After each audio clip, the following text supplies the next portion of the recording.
Changement d'univers complet avec le deuxième groupe de notre émission. On passe à la poésie vivante. Voici Ardenique Poétique et le titre Grâce, grâce. Grâce te soit rendue ô marchand de frites. D'un splotch sec et martial, fais gicler de tes jarres, maillot, biki et sauce tartare. À la manière d'un chercheur d'or, tu égouttes le butin sacré. Alors frites danse avant d'éclore comme dans un balai trop salé. En ceux qui l'avalent d'une traite, la bincherenée pétaloïde serre l'entrechat toute une fringale aux confins moites de notre bide. Grâce te soit rendue aux fiers béjards de la patate. Ils ont beau les diététiques douter que tout cela t'épate. À toi, tout l'art de la pratique. Somme toute, les manques à colmater joints à l'action compensatrice assurent que la belle à croquer nourrit tant l'âme que l'appendice. Mais en file, droit comme des fricadelles, de gras qui dame, babine chargée, fixe l'œil bovin à la grasse gamelle, grognant quiconque osait sevrer. Si d'aventure passait par là le mildiou, l'air se chargerait de friture, lynchant le fléau sur le cou. Grâce soit-elle donc rendue, et que transpire le sachet. À la fête seront les pensus, pour qui la frite pleine est la reine des mets. Christophe Ectorby et Michael Bridou sont là, tous les deux. Ardenique Poétique, bonjour messieurs. Bonjour. Bonjour. Bon, ce morceau, Grâce, grâce, qu'on vient de voir, c'est vous qui l'avez écrit? Non, c'est pas nous, c'est Olivier Lux. Olivier Lux, qui est quelqu'un qui habite Arlon et qui écrit des textes très compliqués sur des choses très simples. C'est un peu ça. Quand je vous ai vu et j'ai regardé d'autres morceaux aussi, par exemple Le parc à conteneurs, il y a toujours ce petit côté un peu Bobby Lapointe, en tout cas c'est ce que moi j'ai ressenti, c'est-à-dire que la langue est super bien travaillée, mais à côté de ça il y a toujours pas mal d'autodérision, enfin d'autodérision tout court, et pas mal d'humour. Ben, l'objectif, c'est que la poésie ne soit pas seulement chiante, mais qu'elle soit drôle aussi. C'est un peu ce qu'on a ressenti. Vous le dites vous-même, vous avez repris des auteurs parfois moins connus, mais vous reprenez aussi des grands. On le verra tout à l'heure d'ailleurs avec un morceau de Rimbaud, enfin un titre de Rimbaud repris en musique. Comment vous avez fait pour créer ce groupe, pour revenir un peu à la genèse du groupe? Mais voilà quelques années, moi j'étais déjà passionné de poésie et j'avais proposé à Jacques Herbet, le metteur en scène, un spectacle de poésie, mais comme ça quoi. Et je voulais faire des poésies d'amour. Et je m'en suis retrouvé très loin, puisque j'ai commencé dans quelque chose qui était plus graveleux, plus poète maudit, avec Raymond Wilvers, qui était mon voisin, et qui avait écrit beaucoup de textes sur la vie quotidienne, mais vu à sa façon. Donc les médicaments, la fistule anale, et j'en passais des meilleurs. Et oui, comme ça. Les meilleurs surtout, quoi. Oui. Les meilleurs surtout. Vous avez travaillé aussi à un moment donné avec ton frère. Oui.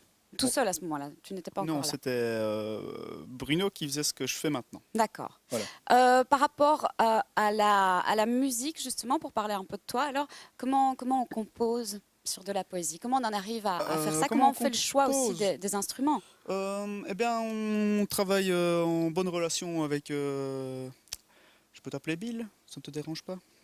C'est son petit nom, voilà. Et on se comprend vraiment bien, donc même s'il a des idées en musique, il m'en fait part. Et pareil dans l'autre sens, etc. Donc, ce suivant l'ambiance du poème, on essaie de faire au mieux. En fait, il y a vraiment un gros arsenal de percussions, de choses avec des cordes aussi, donc on a l'embarras du choix et on essaie toujours de faire ça avec parcimonie. Et en général, ça va assez vite, on est vite comblé. Mais Voilà. tu essayes quand même de faire des choses avec des instruments un peu différents. Je veux dire, c'est pas simplement la guitare, c'est pas simplement les instruments habituels. C'est certain, oui. Il y a du glockenspiel, de la cabassa, des percussions latines, enfin c'est tout des détails, mais voilà, c'est pour vraiment nuancer le choix des musiques en fonction de l'ambiance du poème en question. Donc on essaie vraiment de traverser pas mal de choses avec ce qu'on fait. Et voilà, donc j'espère que j'ai répondu à votre question. Voilà.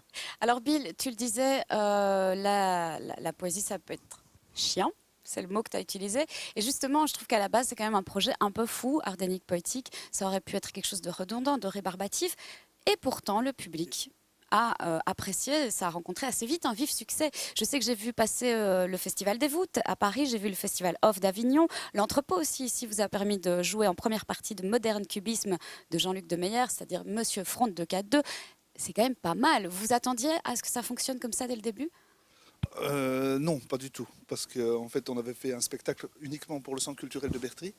Et puis après, on nous a proposé des choses. Et Frédéric Lamande de l'entrepôt ici nous a proposé chaque fois des défis.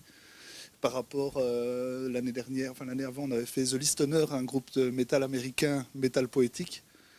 Et on a fait comme Modern Cubisme. Et encore un autre groupe d'électro une autre fois. Et ça, c'est des défis à chaque fois. Monter sur scène, je transpire, j'en peux plus, je crois que je vais me faire jeter. Et à chaque fois, ça marche. Les gens restent malgré tout. Et justement, qu'est-ce qui fait que les gens restent? Qu'est-ce qui fait que les gens accrochent avec cet univers un peu fou, un peu particulier? Ben, c'est rendre la poésie vivante. Donc, je suis un peu acharné. Moi, quand je suis sur scène, je me transforme et j'essaie de donner le meilleur et de me mettre dans un univers un peu bizarre, spécial, et de faire aussi passer des textes, dont des classiques, justement. Alors justement, pour le jeu de scène, qu'est-ce qu'on fait quand on en est à deux, qu'on chipote avec plein de petits instrus et qu'il y en a un qui parle? Comment on fait pour occuper la scène dans ce cas-là? Ben, là, maintenant, on essaye de donner quelques explications. Donc, on essaie de présenter les auteurs, de donner quelques anecdotes qui les concernent, et puis après, on se lance quand Michael est prêt avec ses instruments. Et quand on parle de lancer, justement, des projets pour la suite, il y en a pas mal. Il y en a un en particulier dont on peut parler. C'est un projet pédagogique sur les classiques, sur les auteurs classiques. Oui, donc on part de très loin.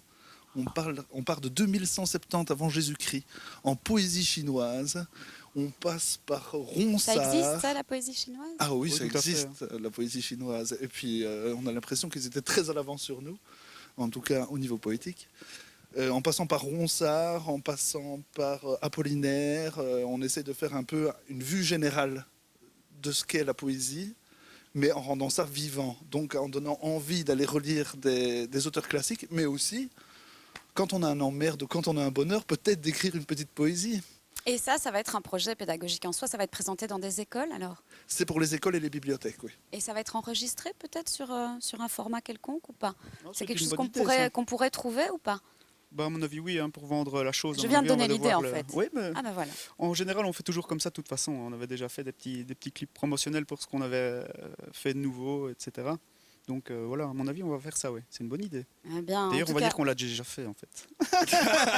on peut retrouver tout ça de toute façon sur le net. Vous avez une page Facebook avec plein de photos qui vont être mises d'aujourd'hui d'ailleurs. Il y a aussi un site qui s'appelle ardenicpoétique.com en un mot. Et puis pour aujourd'hui, c'est tout. Ardenique Poétique, merci à vous deux d'être venus. Merci, Merci à à On vous. va Merci à vous découvrir tous. un deuxième titre. Ce sera une poésie de Rimbaud, première soirée. C'est ici qu'on se quitte. On se dit rendez-vous dans un mois. Ce sera le mercredi 29 octobre. À bientôt. Ciao. Première soirée. Elle était fort déshabillée, et de grands arbres indiscrets aux vitres jetaient leurs feuillets. Malinement, tout près, tout près.